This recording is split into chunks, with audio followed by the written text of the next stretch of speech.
Hello, join me in a very small discussion here. I want to have a seat and have a discussion with you.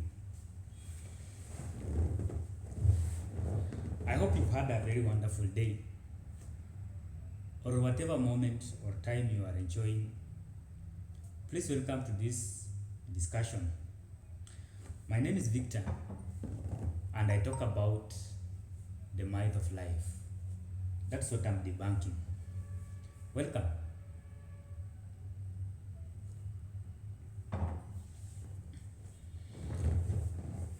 So what is the myth of life?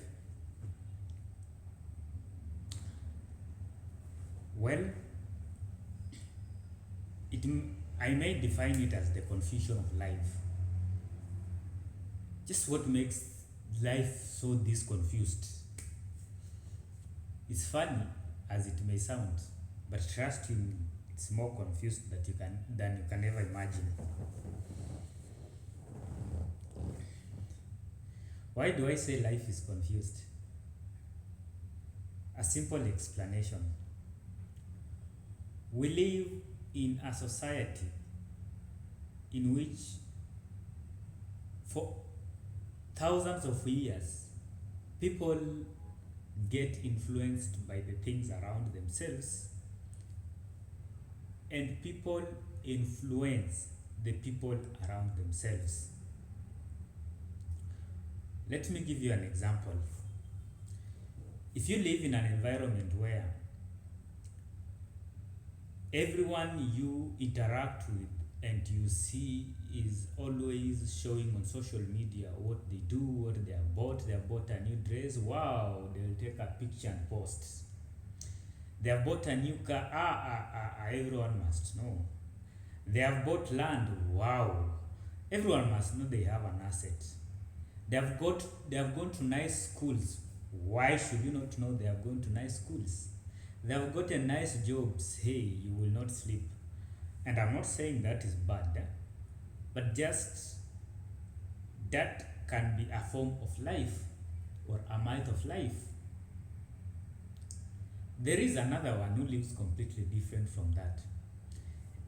And trust you me, I'm not here to decide which one is correct way of living or not, and many other forms of life. But I'm here to talk about debunking the myth of life. You know, with the little education that I have, just 2 degrees, a bachelor's and a master's, I am not able to define life in all aspects. But today I will only talk about life from how we live it.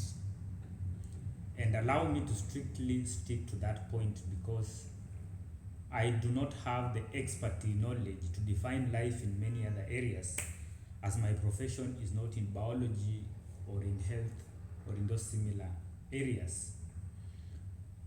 Unfortunately, I'm an IT professional and I'm heavily relying on information I have learned and researched about this particular field of life, not in the classroom but outside the classroom.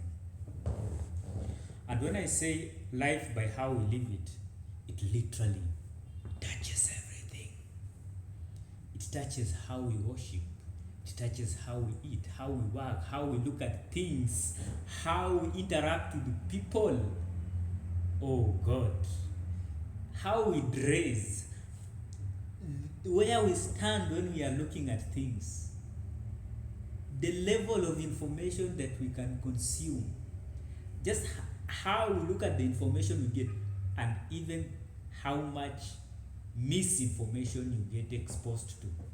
And for information, there is a lot of misinformation, particularly or almost in everything in life, even from what you are taught in classroom, unfortunately. And my point is not to correct you, because I do not have correct information on everything.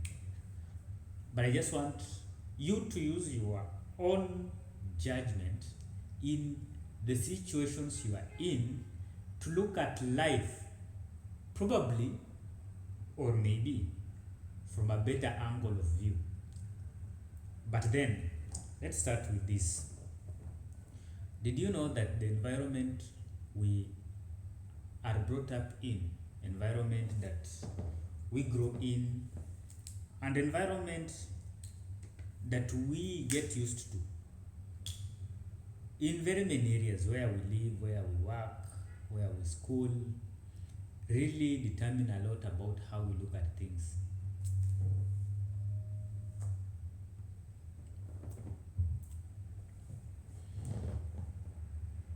Why do I say so?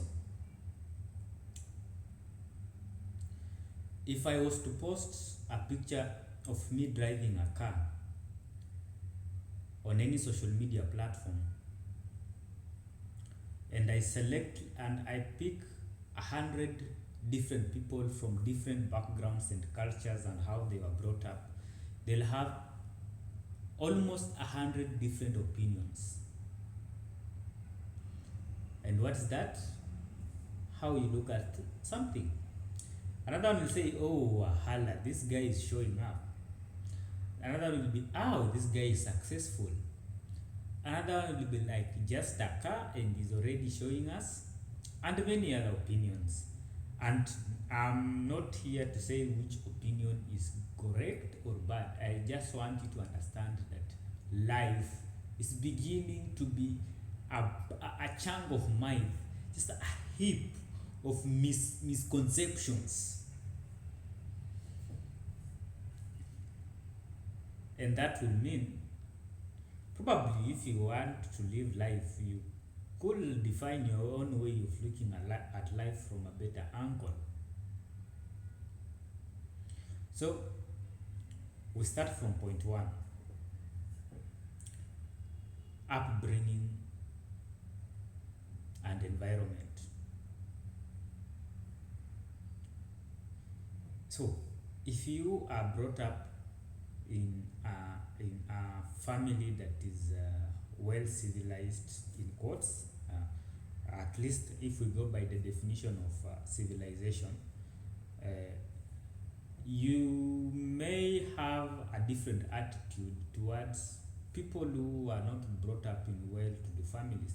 You may even look at them as being uncivilized or being not exposed, and that may or may not be true. It all depends with where you stand from. And likewise, if you are brought up in a family where you live in some remote African location, no infrastructure, schools are ill-equipped, and that kind of environment, you may also have your own attitude towards people who are brought up on the other side of life. And one thing that comes out clear is that with all these things about life, human beings generally like classification. Human beings live by classes, and that's who we are. And it is this need to be identified with a class or a point of reference that is among the key things that bring the confusion and the myth in life.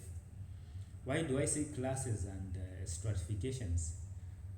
Where you live determines a class. What you wear sometimes do determine a class. What you drive, where the kind of house you live in. Oh my God, even education, where you schooled. Do you know that even the grade you get is also a class? At any level, even those who have gone to, in any case, even those who have gone to the university are perceived to have all passed, but still when they get to the university, as long as you're doing an undergraduate degree or anything that is undergraduate, your academic qualification will still be classified. If you're doing an undergraduate degree, you will be classified as either first class honors, a second class honors upper division, and those kinds of classification. And that's just what life is. And that is probably one of the things that are causing this myth and confusion. So stick with me as I move to the next topic to talk about the same thing, debunking the myth of life. Stay in. This is yours, Victor Malala.